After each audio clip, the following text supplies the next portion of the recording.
Taarifa isiyotarajiwa jioni ya leo imemtetemesha vibaya Samia Suluhu. Hujambo na karibu kwa taarifa zetu za Kenyascope, na tafadhali kumbuka kusubscribe. Katika jiji la Dar es Salaam, kikao cha kimya lakini chenye uzito mkubwa wa kisiasa kimefanyika. Kikao kilichohusisha kiongozi wa chama kikuu cha upinzani na mwakilishi wa juu wa Umoja wa Mataifa. Ni mazungumzo yaliyoibua tena mjadala mzito kuhusu hali ya demokrasia nchini Tanzania baada ya uchaguzi mkuu wa mwaka 2025. Ndani ya ofisi za Umoja wa Mataifa, hoja nzito ziliwekwa mezani: hoja kuhusu uchaguzi, hoja kuhusu haki za binadamu na hoja kuhusu mustakabali wa mfumo wa kisiasa wa Tanzania.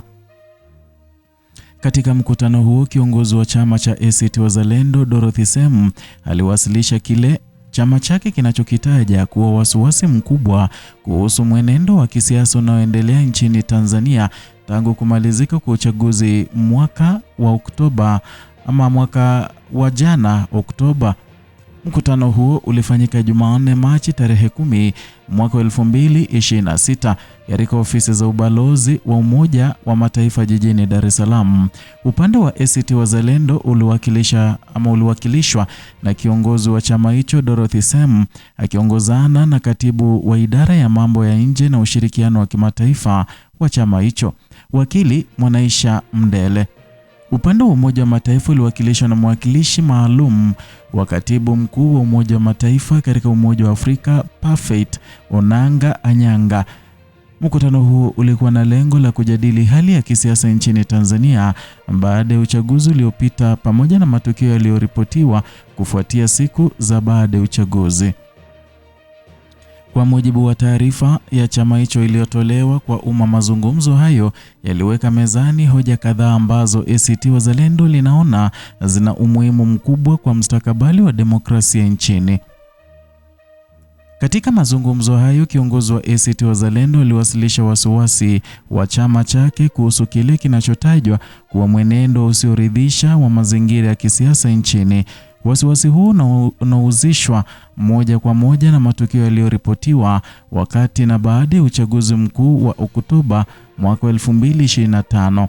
Katika maelezo yake, masuala kadhaa yaliwekwa mbele ya mwakilishi wa Umoja wa Mataifa, na miongoni mwa masuala yaliyotajwa ni madai ya ukandamizaji wa demokrasia, pia madai ya uminyaji wa haki za kiraia na madai yanayohusu uhuru wa vyombo vya habari. Aidha, madai mengine yanahusiana na uwepo wa vitisho dhidi ya wananchi wanaodai haki zao za kidemokrasia pamoja na matumizi ya nguvu dhidi ya raia katika baadhi ya matukio yaliyoripotiwa baada ya uchaguzi. Na katika maelezo hayo, ACT Wazalendo pia ilieleza masikitiko yake kuhusu madhila ya ukiukwaji wa haki za binadamu ambayo yameripotiwa katika kipindi hicho. Matukio haya yanatajwa kuhusisha vifo vya raia katika mazingira ambayo bado yanaendelea kujadiliwa katika mijadala ya kisiasa na kijamii nchini.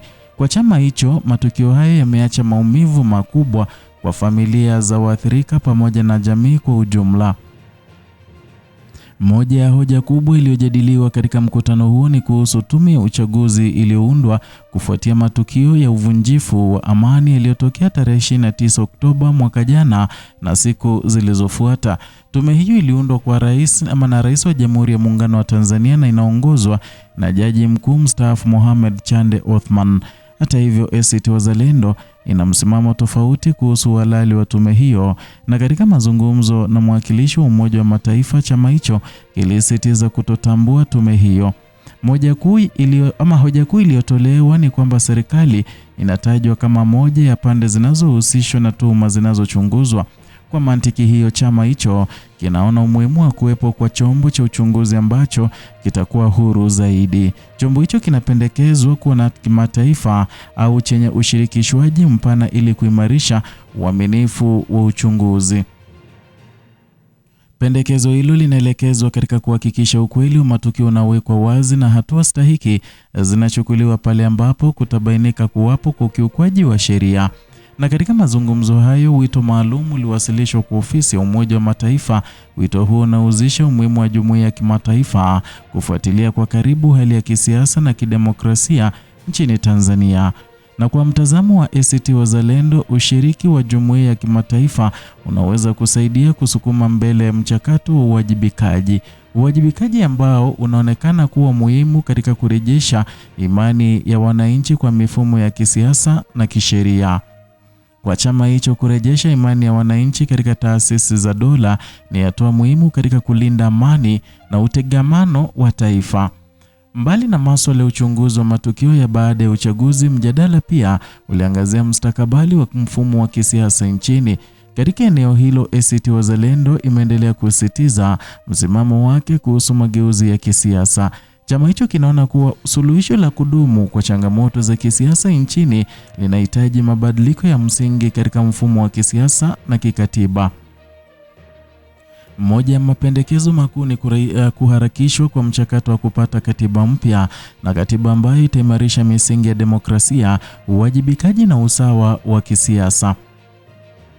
Sambamba na hilo, chama hicho kinaendelea kusisitiza umuhimu wa kuundwa kwa tume huru ya uchaguzi, tume ambayo inaendesha chaguzi zinazokubalika na wadau wote wa kisiasa na jamii. Kwa mtazamo wa ACT Wazalendo, chaguzi huru na za haki ni msingi muhimu wa kujenga demokrasia imara. Na kwa upande wake, mwakilishi wa katibu mkuu wa Umoja wa Mataifa katika Umoja wa Afrika Parfait Onanga alieleza msimamo wa Umoja wa Mataifa kuhusu masuala ya demokrasia na amani. Mtazamo huu unasisitiza umuhimu wa kuwepo kwa mifumo madhubuti kuzuia migogoro katika nchi mbalimbali. Na katika maelezo hayo, Umoja wa Mataifa unaona kuwa matukio ya kisiasa yanayotokea katika nchi mbalimbali yanapaswa kutumika kama fursa ya kujifunza, fursa ya kuboresha mifumo ya demokrasia na fursa ya kuimarisha haki na utawala wa sheria, na fursa ya kuhakikisha matakwa ya wananchi yanaheshimiwa katika mifumo ya utawala. Na kwa mantiki hiyo, Umoja wa Mataifa unaendelea kusisitiza umuhimu wa mamlaka za kitaifa kuongoza nchi kwa kuzingatia katiba pamoja na sheria za nchi. Mkutano huu umeongeza sura mpya katika mjadala mpana unaoendelea kuhusu hali ya siasa nchini Tanzania baada ya uchaguzi uliopita. Na kwa upande wa vyama vya upinzani, mjadala huu unalenga masuala ya uwajibikaji, haki za binadamu na mageuzi ya kisiasa. Kwa upande wa serikali, hoja kuu imekuwa umuhimu wa kulinda utulivu wa taifa pamoja na kuendeleza mifumo ya kikatiba iliyopo. Ndani ya mijadala hiyo ndipo mustakabali wa demokrasia ya Tanzania unaendelea kujadiliwa, na ni mjadala unaogusa taasisi za dola, vyama vya siasa na pia jumuiya ya kimataifa. Na katika mazingira ya sasa ya kisiasa, macho mengi yanaelekezwa kwenye hatua zitakazofuata, hatua za kisheria, hatua za kisiasa na hatua za kidiplomasia.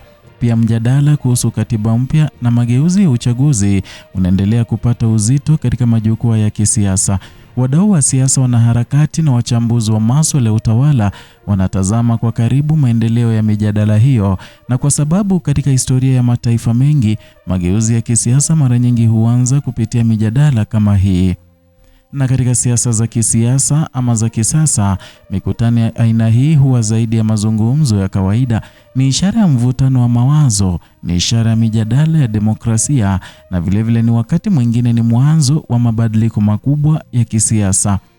Ndani ya ofisi tulivu za Umoja wa Mataifa jijini Dar es Salaam, mjadala kuhusu mustakabali wa demokrasia ya Tanzania umefunguliwa upya, na swali kubwa linaendelea kubaki: je, mjadala huu utaishia katika maneno ya kisiasa au utafungua kurasa mpya katika safari ya demokrasia ya Tanzania? Ni hayo tuliokuandalia, mpenzi mtazamaji, kutoka hapa chaneli yako ipendayo ya Kenyascope, chaneli inayokuletea taarifa hizi pamoja na zingine kwa kina. Zidi kuwa nasi, zidi kusubscribe, kulike na kushare video.